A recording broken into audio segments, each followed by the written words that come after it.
Greetings, alumni. You're the alumni. I'm the professor. This is Romance University, the Professor's Lounge. Welcome to class. Let's jump right in. My name is Benjamin Ayres. Did I say that? I said all the things. If you don't know, my name is Benjamin Ayres. Now, our first question comes from Stephanie at the Magical Movie Club. Hey, Stephanie. I'm really enjoying your Q&A videos. Thank you. Thank you for making these. You're welcome. My question is about the casting process for Hallmark. Okay. Do you have any say about which movies you'll be in, or is that decided by Hallmark?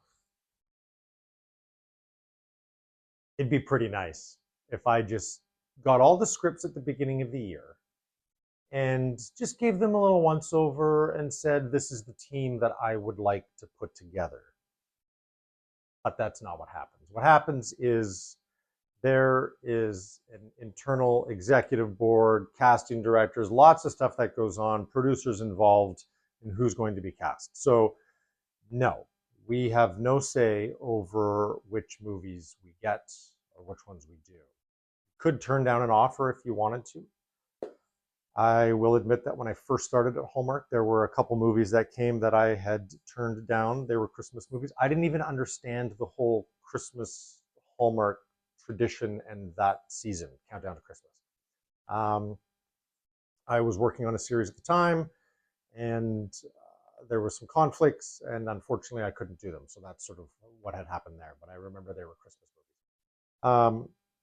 Now, if you write it and direct it, and if you're the writer and you've created it, now there's a chance that you can suggest who it's going to be. So, for example, Three Wiser Men and a Baby and a Boy, and those guys kind of had the idea to do that together. So I'm pretty sure that they knew that they were going to be in that. But those are kind of far and few between.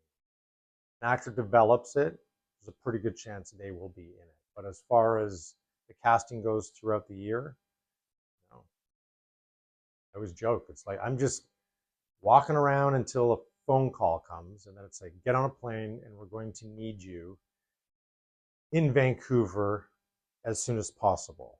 It happens just like this. Hey, let's go, man. Good.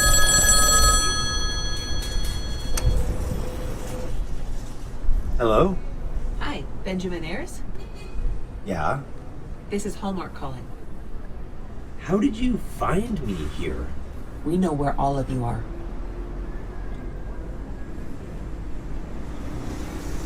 Oh, We need you in Vancouver to start a movie immediately.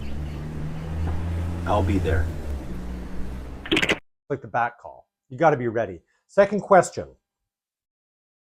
Thank you for that one, Stephanie. This question is Susan Szymanski. Hi, Susan.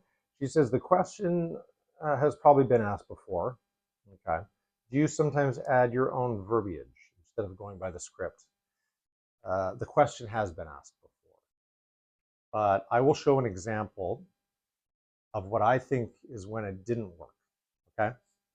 I was doing You, Me, and the Christmas Trees with Danica McKellar.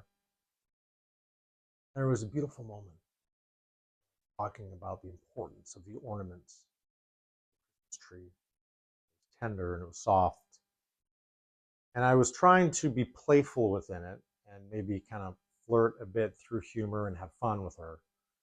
And the line that I added, which a lot of people commented on afterwards, didn't quite work. The line was, now I'm going to paraphrase, but I was looking at an ornament and I said something along the lines of, I remember we've had this one since I was born 27 years ago.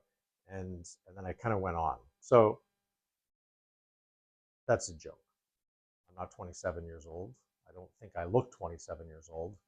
And maybe I should have chosen a smaller number. And I didn't use it every take. You'll sometimes go take after take, and sometimes you try to throw some things in to have some fun. This was a moment that I thought was kind of funny, and I added it in. And the way that it's cut, the joke doesn't quite land. On top of the fact that you forget music will be added. So they've added very dramatic, beautiful music to the scene. And I feel like if you're not quite paying attention, you believe that I believe my character is 27 years old. Let's play that. I'm going to show you right now. There's one new ornament for every year that we've been in business. It's a tradition. Every single one of these has a special meaning.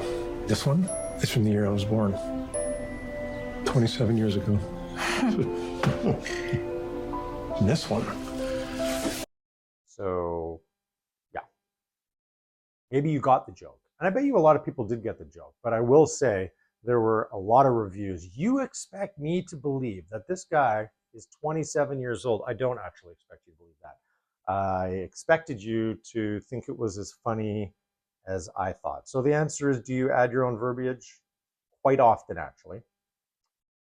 Little bits here and there, you find ways to sprinkle it in, but it doesn't always work, and you never know what take they're going to use. This comes from Celeste Johnson, Hallmark Girl 36. If you could do a movie with anyone, who would it be? These are really hard questions. I've had a lot of those. I actually try to stay away from answering that because, I mean, there's so many actors I'd love to work with, you know, and there are so many actors I want to work with again. Now, as far as manifesting goes, Erin Cahill and I would like to do a movie together. Lacey Chabert and I talk about it. We would like to do a movie with Peter Benson, my best friend directing. She loves Peter Benson, so that would be fun. But there's so many actors I haven't worked with that I would love to work with, and I can't wait to have the opportunity to work with them. It's the best thing about working at Hallmark is we all know each other, and we know that eventually we're going to get paired up. So each time we do one of these events, our bonds just get stronger, and chemistry gets better, so that when you're called upon, hit the ground running.